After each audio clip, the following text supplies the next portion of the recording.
అనూహ్యంగా గత 6 రౌండ్లుగా TRS car top గేర్లో దూసుకుపోతున్న పరిస్థితి ఉంది. ఇదే ట్రెండ్ మిగతా 5 రౌండ్లలో కూడా ఉండబోతుందా? డిసైడింగ్ ఫ్యాక్టర్గా ఉన్న చేగుంట మండలం గతంలో ఎవరికి మద్దతుగా నిలిచింది, ఇప్పుడు ఎవరికి ఎడ్జ్ ఉండే అవకాశం ఉంది ఆ మండలంలో? కళ్యాణ్, సతీష్, దుబ్బాక ఉప ఎన్నిక ఫలితం అనేది చాలా అనూహ్య రీతిలో ఎప్పటికప్పుడు రౌండ్కు మారిపోతున్న పరిస్థితి మనకు కనిపిస్తుంది. ఎందుకంటే 12 రౌండ్ల వరకు మనం చూసాం, దాదాపు 4000కు పైగా బీజేపీ లీడ్ ఉంది. 12 రౌండ్ల వరకు కూడా టీఆర్ఎస్ ఎక్కడా పెద్దగా ప్రభావం చూపించలేదు. మొదటి 5 రౌండ్ల పాటు బీజేపీ స్పష్టమైన ఆధిక్యంగా కంటిన్యూషన్గా వెళ్ళిపోయింది. అక్కడ దుబ్బాక మండలం, అదేవిధంగా దుబ్బాక మున్సిపాలిటీ ఓట్ల లెక్కింపు జరిగింది. మొదటి నుంచి ఊహించినట్టుగానే దుబ్బాక మండలంలో మున్సిపాలిటీలో కూడా బీజేపీ స్పష్టమైన ఆధిక్యం కనపరిచి ముందుకెళ్ళింది 1 నుంచి 5వ రౌండ్ వరకు. ఆ తర్వాత మిరుదొడ్డి మండలం కౌంటింగ్ ప్రారంభమైంది. 7వ రౌండ్ నుంచి 6, 7 రౌండ్లో రెండిట్లలో కూడా టీఆర్ఎస్ ఆధిక్యంలో కొనసాగింది. 8, 9 రౌండ్లో మళ్ళీ మిరుదొడ్డి మండలంలో కూడా బీజేపీ పుంజుకుంది. బీజేపీ లీడ్లోకి వచ్చింది ఆ 2 రౌండ్లలో. ఆ తర్వాత 10వ రౌండ్లో టీఆర్ఎస్ లీడ్లోకి వచ్చింది. 11వ రౌండ్లో బీజేపీ వచ్చింది. మళ్ళీ 12వ రౌండ్లో కాంగ్రెస్ అనూహ్యంగా చేగుంట మండలానికి వచ్చింది. అప్పుడు కౌంటింగ్ ఆ సమయంలో తొగుట మండలంలో కాంగ్రెస్ అనూహ్యంగా పుంజుకుంది. కాంగ్రెస్ ఒకే ఒక రౌండ్, అది 12వ రౌండ్లో మాత్రం కాంగ్రెస్ లీడ్లో ఉంది. సెకండ్ ప్లేస్లో బీజేపీ ఉంది. అక్కడ టీఆర్ఎస్ థర్డ్ ప్లేస్కి పరిమితమైంది. స్వల్ప ఓట్ల తేడానే ఉన్నప్పటికీ మొదటి ప్లేస్లో కాంగ్రెస్ ఉంది, 2వ ప్లేస్లో బీజేపీ, 3వ ప్లేస్కి కాంగ్రెస్ టీఆర్ఎస్ పరిమితమైన పరిస్థితి ఉంది. అయితే 13వ రౌండ్ నుంచి ఒక్కసారిగా టీఆర్ఎస్ పార్టీ పుంజుకుంది అంటే దీన్ని అనూహ్యంగా పుంజుకుందని మనం చెప్పలేము. ఎందుకంటే ప్రతి రౌండ్లో కూడా 1000 లోపు ఓట్లు, 700, 800, 600 ఇలా ఓట్ల లీడ్ మాత్రం టీఆర్ఎస్ తెచ్చుకుంటుంది. 12వ రౌండ్ నుంచి 13వ రౌండ్ నుంచి వరుసగా 13, 14, 15, 16, 17, 18వ రౌండ్లో కూడా ఇప్పటివరకు కూడా టీఆర్ఎస్ ప్రతి రౌండ్లో ఎంతో కొంత ఆధిక్యత బీజేపీపై సాధిస్తూ వచ్చింది. ప్రస్తుతం బీజేపీ కేవలం 174 ఓట్ల లీడ్లో మాత్రమే ఉంది. 19వ రౌండ్ కౌంటింగ్ కొనసాగుతుంది. అంటే 12వ రౌండ్ వరకు 4000కు పైగా లీడ్లో ఉన్న బీజేపీ ఇప్పుడు 18వ రౌండ్ ముగిసిన తర్వాత కేవలం 174 ఓట్లకు మాత్రమే పరిమితమైన పరిస్థితి ఉంది. ముఖ్యంగా రాయప్రోలు మండలంలో టీఆర్ఎస్కి మంచి మెజార్టీ వస్తుందని ఆ పార్టీ భావిస్తూ వచ్చింది. అయితే రాయపోల్ కౌంటింగ్ కూడా దాదాపు పూర్తయింది. అయినప్పటికీ అంటే టీఆర్ఎస్ ఊహించినంత మెజార్టీ రాలేదు. కాకపోతే రాయపోల్ మండలంలో మాత్రం టీఆర్ఎస్ అభ్యర్థి సుజాత కొంత మెజార్టీని అయితే సాధించగలిగారు, కొంత ఆధిక్యత చాటుకున్నారు. దీనివల్ల బీజేపీ మెజార్టీ కేవలం 174కు పడిపోయిన పరిస్థితి కనిపిస్తుంది. ఓవరాల్గా ఈ ఎన్నికల ఫలితాన్ని మనం చూసినప్పుడు ఖచ్చితంగా కాంగ్రెస్ పార్టీ అందరూ ఊహించినట్టుగానే 3వ స్థానానికి పరిమితమైంది. ఇటు బీజేపీ టీఆర్ఎస్ మధ్య మాత్రం చాలా హోరాహోరీ పోరు సాగుతున్న పరిస్థితి మనకు కనిపిస్తుంది. ఈ పరిస్థితి చివరి వరకు కూడా కొనసాగే అవకాశం ఉంది. ఎందుకంటే నెక్స్ట్ రాబోయే మండలాలు ముఖ్యంగా నార్సింగి, చేగుంట మండలాల్లో కౌంటింగ్ జరగాల్సి ఉంది. నార్సింగిలో కేవలం 6806 ఓట్లు మాత్రమే పోలయ్యాయి. కాబట్టి చాలా తక్కువ ఓట్లు, అందులో సగం వచ్చినా కొంచెం ఎక్కువ తక్కువ బీజేపీ టీఆర్ఎస్కి వచ్చినా పెద్ద ఇబ్బంది ఏముండకపోవచ్చు, అంటే మెజార్టీ పెద్దగా మారకపోవచ్చు. అయితే చేగుంట మండలం మాత్రం చాలా కీలకమైన మండలంగా మనం ఇక్కడ చెప్పుకోవాలి. ఎందుకంటే చేగుంట మండలంలో 26,282 ఓట్లు మొత్తం పోలయ్యాయి. అంటే చాలా పెద్ద ఎత్తున ఓట్లు, అంటే ఇంకా కౌంటింగ్ జరగాల్సిన ఓట్లలో 26,282 ఓట్లు చేగుంట మండలానికి చెందినవి ఉన్నాయి. చేగుంట మండలంలో ఖచ్చితంగా తమకు లీడ్ ఉంటుందని మొదటి నుంచి కూడా బీజేపీ చెప్తూ వచ్చింది. నిజంగానే బీజేపీ అంచనా వేసినట్టుగా చేగుంటలో లీడ్ వస్తే మాత్రం అక్కడ బీజేపీ గెలిచే అవకాశాలు ఉన్నాయి. లేదంటే చేగుంటలో కూడా టీఆర్ఎస్ లీడ్ తెచ్చుకుంటే మాత్రం టీఆర్ఎస్ గెలిచే అవకాశం ఉంది. అంటే ఓవరాల్గా దుబ్బాక ఉప ఎన్నికల ఫలితాన్ని ఇప్పుడు చేగుంట మండలం పైనే డిపెండ్ అయి ఉంది. దీని ఫలితాన్ని తారుమారు చేసే కెపాసిటీ ఇప్పుడు చేగుంట ఓటర్లకు ఉందని మనం ఖచ్చితంగా చెప్పుకోవచ్చు. చేగుంట ఓటర్ ఏ వైపు ఉంటే ఆ వైపే బీజేపీ కానీ టీఆర్ఎస్ కానీ గెలిచే అవకాశం స్పష్టంగా కనిపిస్తుంది. ఏదేమైనప్పటికీ గజ్వేల్లో కూడా అంటే ఒకే ఒక గ్రామం ఉంది, గజ్వేల్ మండలానికి చెందింది. కేవలం అక్కడ 359 ఓట్లు మాత్రమే పోలయ్యాయి. అది కూడా పెద్దగా ప్రభావం చూపించే ఫ్యాక్టర్ కాదు. అంటే గజ్వేల్, నార్సింగి ఆ 2 మండలాలకు సంబంధించి కౌంటింగ్ ఇంకా ఉన్నప్పటికీ అందులో పెద్ద 7,000 ఓట్లు మాత్రమే 2 మండలాలకు కలిపినాయి.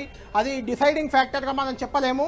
కానీ చేగుంట మండలం మాత్రం ఇప్పుడు టీఆర్ఎస్ బీజేపీలో ఎవరు గెలవాలి, ఏ పార్టీ అక్కడ గెలుపొందుతుంది అనేది డిసైడ్ చేసే ఫ్యాక్టర్గా చేగుంట మండలం ఉంది.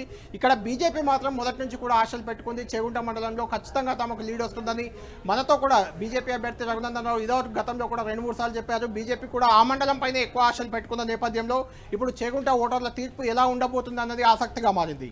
ఇకపోతే అధికార పార్టీ టీఆర్ఎస్కి మొదటిసారి ఒక ఉప ఎన్నికలో ఇంత గట్టి పోటీ, మొదటిసారి ఏ ఉప ఎన్నికలో కూడా ఇప్పటి వరకు టీఆర్ఎస్ ఆవిర్భావం తర్వాత వైఎస్ రాజశేఖర రెడ్డి సీఎంగా ఉన్నప్పుడు 7 ఉప ఎన్నికల్లో ఓడిపోయింది తప్పితే ఎక్కడ కూడా ఆ తర్వాత ఎక్కడ ఏ ఉప ఎన్నికలో కూడా ఇంత గట్టి పోటీని టీఆర్ఎస్ ఎదుర్కోలేదని మనం చెప్పవచ్చు. అందులో హరీష్ రావు ఇక్కడ ఇన్ఛార్జిగా ఉన్నారు. దుబ్బాక నియోజకవర్గాన్ని మనం గమనిస్తే 3 నియోజకవర్గాలు హరీష్ రావు ప్రాతినిధ్యం వహిస్తున్న సిద్దిపేట కావచ్చు, సీఎం కేసీఆర్ ప్రాతినిధ్యం వహిస్తున్న గజ్వేల్ కావచ్చు, working president TRS working president ప్రాతినిధ్యం వహిస్తున్న సిరిసిల్ల కావచ్చు. ఈ 3 నియోజకవర్గాలు దుబ్బాక చుట్టుపక్కలే ఉంటాయి. అంటే ఈ 3 నియోజకవర్గాలకు మధ్యలో దుబ్బాక ఉంటుంది. ఇలాంటి దుబ్బాక నియోజకవర్గంలో ఇంతటి గట్టి పోటీ టీఆర్ఎస్ ఎదుర్కోవడం అనేది ఖచ్చితంగా మనం దీన్ని ఒక ఇండికేటర్గా చెప్పుకోవచ్చు. అంటే ప్రజల్లో కొంత టీఆర్ఎస్ పై అసంతృప్తి ఉంది అని ఈ ఫలితం ఇక్కడ టీఆర్ఎస్ గెలిచినా బీజేపీ గెలిచినా ఈ ఫలితం మాత్రం ఖచ్చితంగా ప్రజల్లో టీఆర్ఎస్ పట్ల కొంత ఉన్న వ్యతిరేకతకు నిదర్శనంగా మనం చెప్పుకోవచ్చు. అయితే ఇక్కడ ముఖ్యంగా బీజేపీ కంటే ముఖ్యమైన అంశం బీజేపీ అభ్యర్థి రఘునందన్ గతంలో ఈ నియోజకవర్గం నుంచి 2 సార్లు పోటీ చేశారు ఎమ్మెల్యేగా. ఎంపీ స్థానంలో మెదక్ ఎంపీ స్థానంలో కూడా ఒకసారి పోటీ చేసి ఓడిపోయారు. ఆ ఓడిపోయిన సింపతి కూడా రఘునందన్ రావుకు కొంత ఖచ్చితంగా కలిసి వచ్చిందని మనం చెప్పుకోవచ్చు. ఏదైనా బీజేపీ వాళ్ళు దుబ్బాక ఉప ఎన్నికకు సంబంధించి రఘునందన్ టీఆర్ఎస్ కి ఇచ్చిన పోటీగా చూడాలా, బీజేపీ టీఆర్ఎస్ కి ఇచ్చిన పోటీగా చూడాలా? ఖచ్చితంగా సతీష్, ఖచ్చితంగా ఇది బీజేపీ అభ్యర్థి కూడా ఇక్కడ చాలా కీలకమైన అంశంగా మనం చెప్పొచ్చు. ఎందుకంటే బీజేపీకి దుబ్బాకలు ఎప్పుడూ కూడా పెద్దగా బీజేపీ పార్టీ పరంగా ఎన్నడూ ప్రభావం చూపలేదు. రఘునందన్ రావు మాత్రమే గత 2 ఎన్నికల్లో కూడా దాదాపు ఒకసారి 15,000 ఓట్లు, మరోసారి 25,000-30,000 ఓట్ల వరకు గత ఎన్నికల్లో తెచ్చుకున్న పరిస్థితి. అంటే రఘునందన్ రావు వ్యక్తిగతంగా స్థానికుడు, దుబ్బాక నియోజకవర్గానికి చెందినవాడు కాబట్టి రఘునందన్ రావు ప్రభావంగానే మనం ఖచ్చితంగా దీన్ని చూడాల్సి ఉంటుంది. అయితే బీజేపీ అధ్యక్షుడు బండి సంజయ్ కూడా మొదటిసారి తాను అధ్యక్షుడు అయిన తర్వాత ఈ ఎన్నికలు ఎదుర్కొనేందుకు రంగంలోకి దిగారు. కాబట్టి ఆయన కూడా చాలా ప్రతిష్టాత్మకంగా తీసుకున్నారు. కళ్యాణ్ ఒక్క నిమిషం మీరు లైవ్ లోనే ఉండండి. 19వ రౌండ్ ముగిసేసరికి టీఆర్ఎస్ 251 ఓట్ల ఆధిక్యతను సంపాదించింది. మనం చూస్తున్నాం బ్రేకింగ్. గత 7 రౌండ్లుగా టీఆర్ఎస్ తన ఆధిక్యతను కనబరుస్తోంది. 19వ రౌండ్లో కూడా ఎక్కడ కారు స్పీడ్ తగ్గడం లేదు. 251 ఓట్ల ఆధిక్యతను 19వ రౌండ్లో టీఆర్ఎస్ సంపాదించింది. దుబ్బాక ఉప ఎన్నికల ఫలితాల్లో టీఆర్ఎస్ కారు స్పీడ్ ఒక్కసారిగా పెరిగింది. గత 6 రౌండ్లుగా టీఆర్ఎస్ తన ఆధిక్యతను కనబరుస్తోంది. మనం చూస్తే అటు 19వ రౌండ్లో కూడా 251 ఓట్ల ఆధిక్యతను టీఆర్ఎస్ సంపాదించింది. అంటే ఓవరాల్గా చూస్తే ఒక రకంగా బీజేపీ కంటే టీఆర్ఎస్ ఓవరాల్గా ఆధిక్యత సంపాదించుకుంది. ఒక్కసారిగా 19 రౌండ్కి సంబంధించి టీఆర్ఎస్కు 425 ఓట్ల ఆధిక్యం లభించింది. 19 రౌండ్లు ముగిసేసరికి టీఆర్ఎస్ అభ్యర్థి సోలిపేట సుజాత, బీజేపీ అభ్యర్థి రఘునందన్ రావు కంటే 255 ఓట్ల ఆధిక్యంలో ఉన్నారు. 251 ఓట్ల ఆధిక్యంలో ఉన్నారు. అనూహ్యంగా దుబ్బాక ఫలితం ముందు నుంచి ఉత్కంఠ రేపినట్టే మరింత నరాలు తెగే ఉత్కంఠకు ఇది దారితీసింది. ప్రధానంగా మనం ఇందాక అనుకున్నట్టుగా 13వ రౌండే ఒక రకంగా టర్నింగ్ రౌండ్ అయింది. 13వ రౌండ్లో ప్రారంభమైన టీఆర్ఎస్ ఆధిక్యం ఎక్కడా వెన్ను చూడలేదు. టీఆర్ఎస్ ఇక ఆధిక్యతను అలాగే కనబరుస్తూ వస్తుంది. ఒక్కసారిగా గత 6 రౌండ్లలో టీఆర్ఎస్ ఆధిక్యత పెరగడం, 12వ రౌండ్ నాటికి బీజేపీ అభ్యర్థి రఘునందన్ రావు 4,030 ఓట్ల ఆధిక్యంలో ఉన్నారు. కానీ 13వ రౌండ్ నుంచి 19వ రౌండ్ వరకు క్రమక్రమంగా టీఆర్ఎస్ లీడ్ను ప్రదర్శిస్తూ వచ్చింది. దీంతో ఒక్కసారిగా 19 రౌండ్లు ముగిసేసరికి టీఆర్ఎస్ పార్టీ అభ్యర్థి 251 ఓట్ల ఆధిక్యంలో ఉన్నారు. అనూహ్య ఫలితం రాబోతుందా దుబ్బాకు సంబంధించి? ముందు నుంచి కూడా టీఆర్ఎస్ బీజేపీ మధ్య నువ్వా నేనా అన్న ఒక హోరాహోరీ వాతావరణం ఉంది. కౌంటింగ్లో కూడా అది ప్రస్ఫుటంగా కనిపించింది. కానీ 12 రౌండ్లు ముగిసేసరికి కొంత బీజేపీ ఆధిక్యంలో ఉన్న నేపథ్యంలో ఇంకా బీజేపీ పరం కాబోతుందా దుబ్బాక అన్న వాతావరణంలో అందరూ మాట్లాడుకుంటున్న సందర్భంలో 13వ రౌండ్ నుంచి ఒక్కసారిగా టీఆర్ఎస్ కారు స్పీడ్ పెరిగింది. టీఆర్ఎస్ కారు టాప్ గేర్లోకి వెళ్ళింది. దాంతో ఆ ఫలితం మనకి కౌంటింగ్లో కనిపిస్తోంది. 19వ రౌండ్ ముగిసేసరికి ఒక్కసారిగా 251 ఓట్ల ఆధిక్యంలో టీఆర్ఎస్ ముందుకొచ్చేసింది. ఇంకా 4 రౌండ్లు మాత్రమే మిగిలిన్నాయి. ఈ 4 రౌండ్లు అనేవి డిసైడింగ్ ఫ్యాక్టర్ కాబోతున్నాయి. చూద్దాం ఏం జరగబోతుందో. రైట్, మరిన్ని వివరాలు మా ఇన్పుట్ ఎడిటర్ కళ్యాణ్ అడిగి తెలుసుకుందాం. కళ్యాణ్, 19వ రౌండ్లో కూడా టీఆర్ఎస్ 425 ఓట్ల ఆధిక్యతను కనబరిచింది. కౌంటింగ్ జరిగినప్పటి నుంచి ఫస్ట్ టైం టీఆర్ఎస్ బీజేపీ అభ్యర్థిపై 251 ఓట్ల ఆధిక్యతను సంపాదించింది. మీరిందాకలు అన్నట్టుగా డిసైడింగ్ ఫ్యాక్టర్ కాబోతున్న చేగుంట మండలమే ఇప్పుడు దుబ్బాక విజేతను నిర్ణయించబోతోంది.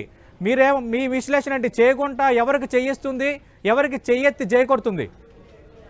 సతీష్ కరెక్ట్. మిగిలిన 4 రౌండ్లు అనేవి చాలా కీలకంగా ఉండబోతున్నాయి. ఈ 4 రౌండ్లలో చేగుంటం మండలానికి సంబంధించిన ఓట్లు కౌంటింగ్ జరగబోతుంది. ఇక మీరు చెప్పినట్లు 19వ రౌండ్లో తొలిసారిగా అంటే ఇప్పటి వరకు ఒక రౌండ్లో బీజేపీ, ఒక రౌండ్లో టీఆర్ఎస్, మరొక 12వ రౌండ్లో కాంగ్రెస్ పార్టీ ఆధిక్యంలోకి వచ్చినప్పటికీ ఓవరాల్గా కూడా 19వ రౌండ్ వరకు కూడా బీజేపీ అభ్యర్థి రఘునందన్ రావు తన ఆధిక్యతను నిలుపుకుంటూ వచ్చారు. ఆధిక్యత తగ్గినా పెరిగినా ఇప్పటి వరకు బీజేపీ లీడ్లోనే ఉంది. కేవలం 19వ రౌండ్ ఫలితం తర్వాత మాత్రమే మొట్టమొదటిసారి టీఆర్ఎస్ లీడ్లోకి వచ్చింది. 251 కోట్ల లీడ్లో టీఆర్ఎస్ అభ్యర్థి సుజాత ఉన్నారు. అంటే 19వ రౌండ్ వరకు కూడా బీజేపీ అభ్యర్థి చాలా గట్టి పోటీ ఇచ్చారు. బీజేపీ అభ్యర్థితో టీఆర్ఎస్ ఒక రకంగా టీఆర్ఎస్కి బీజేపీ అభ్యర్థి చుక్కలు చూపించాడని మనం చెప్పొచ్చు. ఇప్పుడు కేవలం అది కూడా చాలా స్వల్ప ఆధిక్యం, 251 కోట్ల ఆధిక్యంలో 19వ రౌండ్ తర్వాత టీఆర్ఎస్ ఉంది. కాబట్టి చేగుంట మండలం తీర్పు ఎలా ఉండబోతుంది? చేగుంట మండలంలో నిజంగానే బీజేపీ ఊహించినట్టు బీజేపీ అభ్యర్థికే చేగుంట మండల ఓటర్లు మద్దతు ఇస్తారా, లేదంటే టీఆర్ఎస్ అభ్యర్థికి మద్దతు పలుకుతారా? అక్కడ కాంగ్రెస్ కూడా కొంత ప్రభావం చూపబోతుంది. కాంగ్రెస్ పార్టీ అభ్యర్థికి ఎన్ని ఓట్లు రాబోతున్నాయి? కాంగ్రెస్ పార్టీకి అభ్యర్థికి వచ్చే ఓట్లు కూడా బీజేపీ టీఆర్ఎస్ గెలిపోవడంపై ఖచ్చితంగా ప్రభావితం చూపుతాయి. ఎందుకంటే ఇప్పటి వరకు కూడా బీజేపీ టీఆర్ఎస్ మధ్య హోరాహోరీ పోరు సాగుతున్నప్పటికీ టీఆర్ఎస్ చెప్తున్న ప్రకారం కాంగ్రెస్ అభ్యర్థి ఎలాంటి ప్రభావం చూపలేదు. కాబట్టి కాంగ్రెస్ పార్టీకి పడాల్సిన ప్రభుత్వ వ్యతిరేక ఓటు మొత్తం బీజేపీకి టర్న్ అయింది. ఆ కారణంగానే బీజేపీ ఇంత గట్టి పోటీ ఇచ్చిందని టీఆర్ఎస్ అభ్యర్థులు కానీ టీఆర్ఎస్ పార్టీ వర్గాలు కానీ చెప్తున్నాయి. ఈ నేపథ్యంలో చేగుంటలో కూడా ప్రభుత్వ వ్యతిరేక ఓటు చీలిపోతుందా, లేదంటే ప్రభుత్వ వ్యతిరేక ఓటు యాజ్ ఇట్ ఈజ్ బీజేపీకి వెళ్ళిపోయి బీజేపీ అభ్యర్థి ముందుకు వెళ్తారా అన్నది కొంత ఆసక్తి చెప్తుంది. ఏదేమైనప్పటికీ కూడా ఇంత హోరాహోరీ ఫలితం, ఇటు అధికార పార్టీగా టీఆర్ఎస్ ఉంది, అటు బీజేపీకి దుబ్బాకలో పెద్దగా ఇప్పటి వరకు ఉనికి లేదు. ఎందుకంటే కేవలం ఒకసారి 15,000 ఓట్లు, మరోసారి 25,000 ఓట్లు మాత్రమే వచ్చిన పరిస్థితి ఉంది. కాబట్టి ఇటువంటి పరిస్థితుల్లో టీఆర్ఎస్కి ఇంత గట్టి పోటీ ఇవ్వడం అనేది ఖచ్చితంగా బీజేపీ చెప్తున్న ప్రకారం అయితే ఇక్కడ తాము ఓడిపోయినా గెలిచినట్లే, టీఆర్ఎస్ గెలిచినా ఓడిపోయినట్లే అనే ఒక భావనను బీజేపీ నేతలు వ్యక్తం చేస్తున్నారు. చూడాలి అంటే చేగుంట ఓటర్లు ఎవరి వైపు ఉంటారు, ఏ రకమైన ఫలితం రాబోతుందనేది చూడాలి.